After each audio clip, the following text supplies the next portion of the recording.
Assalamualaikum warahmatullahi wabarakatuh.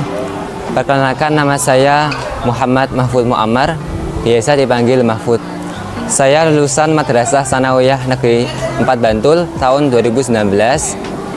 Kemudian saya melanjutkan studi di MAN 1 Yogyakarta, tepatnya di jurusan program keagamaan, salah satu dari 10 MAN penyelenggara program keagamaan di Indonesia. Saya lulus dari MAN 1 Jogja tahun 2022. Kemudian saya melanjutkan studi di Universitas Al-Azhar, Kairo, Mesir. Sebenarnya Al-Azhar bukan cita-cita pertama saya. Hanya saja pada masa MAN PK itu saya memang memiliki bayang-bayang tentang Al-Azhar. Namun seiring berkembangnya waktu, ketika menginjak kelas 12, itu saya memiliki preferensi yang lain, yakni Tunisia, tepatnya di Universitas Az-Zaituna.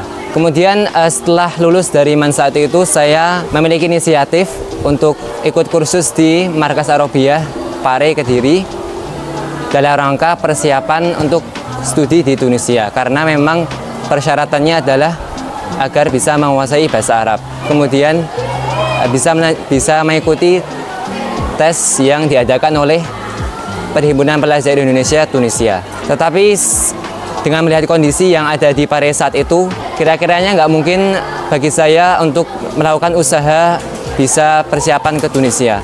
Pada akhirnya saya berinisiatif untuk mengikuti seleksi beasiswa studi ke Maroko jalur Pengurus Besar Nahdlatul Ulama (PBNU). Tetapi alhasil saya tidak menemukan kelolosan di sana. Nah, berhubung karena sebelum ke Pare itu saya sudah sempat untuk mengikuti tes seleksi ke Al-Azhar melalui delegasi Al-Azhar yang ada di MAN 1 Jogja. Jadi di sini ada suatu peristiwa yang dramatis sebenarnya. Jadi setelah pengumuman tidak lolos dari PBNU Maroko itu, belum selang 24 jam di keesokan harinya itu saya mendapatkan email dari Kedutaan Besar Mesir bahwa saya diterima di Universitas Al-Azhar Mesir. Tentunya karena Al-Azhar itu menggunakan bahasa Arab sebagai bahasa kuliah, bahasa studi, maka tentunya yang saya persiapkan adalah kemampuan berbahasa Arab. Kalau kita kenal istilah nahwu, kemudian shorof, kemudian balaghah, itu merupakan ilmu-ilmu yang dijadikan sebagai dasar untuk memahami kajian-kajian yang ada di Al-Azhar. Selain itu juga yang diperlukan bagi, atau bisa dikatakan persyaratan bagi mahasiswa Al-Azhar adalah memiliki hafalan Al-Quran minimal 2 juz, dan diusahakan memang harus lancar. Dan karena memang pencapaian saya tentang Al-Quran itu sudah mencapai 21 juz, maka ini semacam menjadi inspirasi bagi saya bahwa dengan pengalaman hafalan Al-Quran yang cukup banyak ini, saya bisa memahami kajian keagamaan dengan baik. Karena memang kajiannya itu banyak menggunakan dari Al-Quran maupun hadis Nabi. Sebenarnya kenangan paling awal dan kenangan seterusnya yang berketerusan adalah budaya menghafal Al-Quran. Dan di situ saya berjumpa dengan berbagai pengajar tahfidz yang setiap paginya mulai dari Senin sampai Kamis itu digiatkan setoran hafalan Al-Quran. Dan ini berlangsung dari kelas 7, 8, dan 9. Dan memang kegiatan itu memang sangat intens diadakan karena merupakan program dari Madrasah Tsanawiyah. Kemudian kenangan yang kedua adalah di masa-masa kelas 9 itu tentang persiapan ujian akhir yang sangat intens, bahkan bisa dibilang sangat paling intens dibanding kelas lainnya. Dan di situ kami oleh seorang figur guru yang sangat menggalakkan atau menggiatkan usaha ekstra, sangat menggiatkan keseimbangan antara ubudiyah dan ikhtiar, sehingga kombinasi ini itu sangat mendukung bagi kesuksesan menurut pandangan beliau. Dan kami sebagai murid tentunya mengikuti pandangan beliau juga. Dan alhasil terbukti bahwa di saat kelulusan kami dari Madrasah Tsanawiyah, saya mampu mencapai suatu prestasi yang dapat membanggakan para guru. Baik itu bidang agama seperti Quran hadis, akidah akhlak, ataupun pelajaran umum lainnya seperti IPA, matematika, bahasa Indonesia, dan ya tiga mapel itu. Mengenai metode pendidikan yang saya dapati di Madrasah Tsanawiyah di sini adalah melalui latihan soal-soal. Melalui latihan semacam ini dapat membantu dalam menguasai suatu bahasan tertentu, baik itu apa saja mata pelajarannya, karena dengan kita mengerti jenis-jenis soal, mengerti berbagai persoalan yang dipertanyakan dalam soal-soalnya itu akan memacu bagi pemahaman dalam bahasan tersebut. Dan latihan soal semacam ini masih saya lestarikan sampai saya lulus dari MAN 1 Jogja. Adapun metode yang lain adalah metode tradisional dalam hafalan Al-Quran, yaitu dengan setoran hafalan langsung kepada para pengajarnya. Demikian juga saya terapkan di MAN 1 Jogja, yang seiring berjalannya waktu saya mampu menghafal sebanyak 21 juz, tepatnya sampai surat As-Sajdah. Mengenai nasihat yang paling berkesan bagi saya adalah dari seorang figur guru yang sangat menggiatkan usaha ekstra bagi murid-muridnya. Beliau pernah berpesan bahwa ada keseimbangan antara ibadah dan usaha atau ikhtiar. Apabila kita sudah selesai berikhtiar semaksimal mungkin, maka tahap selanjutnya adalah tawakal kepada Allah. Masalah hasil itu urusannya adalah merupakan hak prerogatif Tuhan. Sebenarnya ada beberapa hal yang menjadi ingatan saya, ingatan yang paling berkesan. Pertama adalah masa persiapan ujian akhir, yakni di masa kelas 9. Paling ingat saya waktu itu adalah karena intensitas persiapannya itu saya menginap di Madrasah Tsanawiyah, kemudian mengadakan sahur bersama teman sekelas semuanya, kemudian dilanjutkan dengan berpuasa, karena puasa ini dalam rangka mendekatkan diri kepada Allah.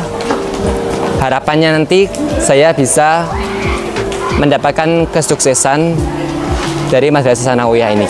Oh ya, selain itu tadi yang saya sampaikan, ada di suatu peringatan hari di dalam agama Islam, di mana saat itu semua pengajar tahfidz itu berkumpul di masjid dan diikuti oleh semua siswa yang ada. Jadi dengan berkumpulnya para pengajar tahfidz itu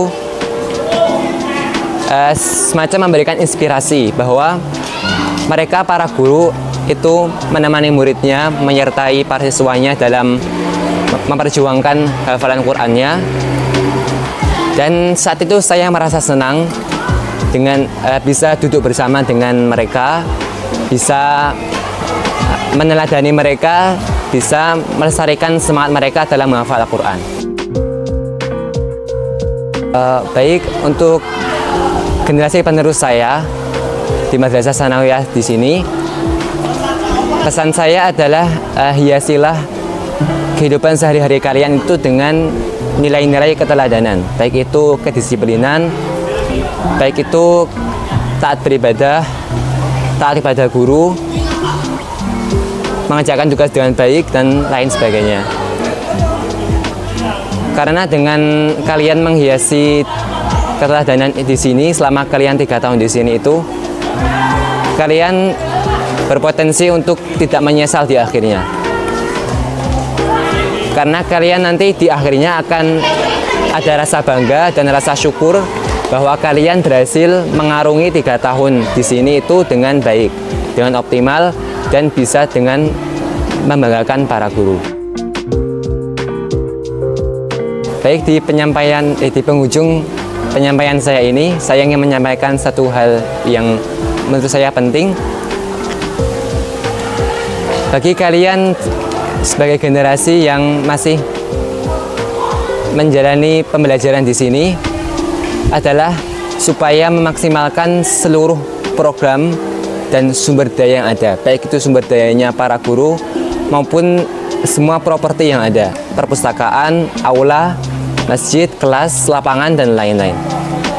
Karena dengan kalian mengoptimalkan ini, kalian bisa mendapatkan banyak manfaat, dan dari manfaat ini nanti dapat membimbing kepada hasil yang maksimal di saat penghujung 3 tahun kalian.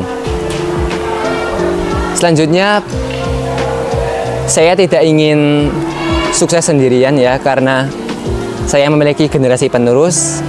Saya memiliki suatu alma mater, yaitu Madrasah Sanawiyah 4 Bantul. Maka bagi adik-adik yang ingin atau berminat melanjutkan atau memiliki inspirasi melanjutkan studi ke luar negeri, entah itu di Timur Tengah, terutama di Timur Tengah, entah itu di negara Maroko, Mesir, Tunisia, Aljazair, dan yang lain-lainnya yang tercakup,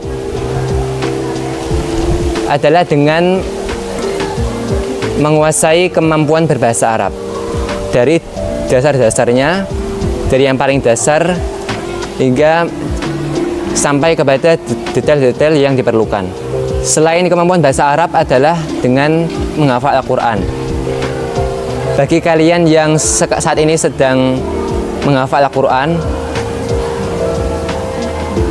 lancarkan, maksimalkan, jangan dibuat main-main, karena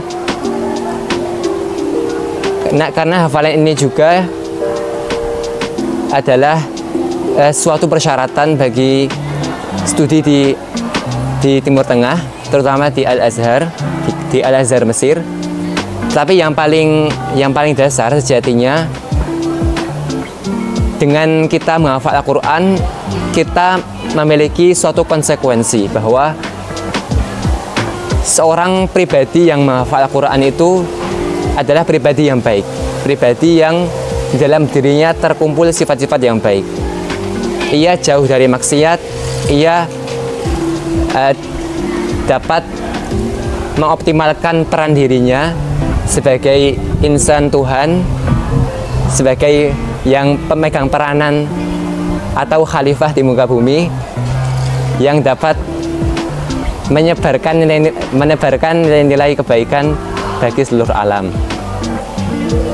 Itulah esensinya, di mana menghafal Al-Quran melahirkan sikap-sikap yang baik yang dapat memakmurkan bumi. Itulah esensinya, menghafal Al-Quran melahirkan sikap-sikap yang baik yang dapat memberikan kebaikan bagi lingkungan maupun kehidupan kita. Yang terakhir, ketahuilah bahwa kalian saat ini sedang menjalani pembelajaran di Madrasah Sanawiyah, suatu nama yaitu madrasah, di mana di dalamnya dipelajari ilmu-ilmu keagamaan. Nah, dengan kalian mempelajari ilmu-ilmu ini, kalian mesti tahu bahwa ilmu-ilmu ini penting supaya kalian bisa mengamalkan ajaran agama dengan baik, bisa menjadi pribadi yang bertakwa, sehingga nanti ketika kalian lulus, kalian memiliki profil sebagai pembelajar agama, sebagai orang yang memang paham agama sesuai dengan alma mater kalian, yaitu madrasah. Demikianlah, semoga yang saya sampaikan dapat memberikan kebermanfaatan dan dapat memberikan inspirasi. Saya harap kalian bisa senantiasa semangat dan melestarikan tradisi pendidikan di sini, dan berbakti, tentunya berbakti kepada guru. Demikianlah, apabila ada salah tutur kata dan salah sikap, saya memohon maaf sebesar-besarnya. Saya akhiri. Wassalamualaikum warahmatullahi wabarakatuh.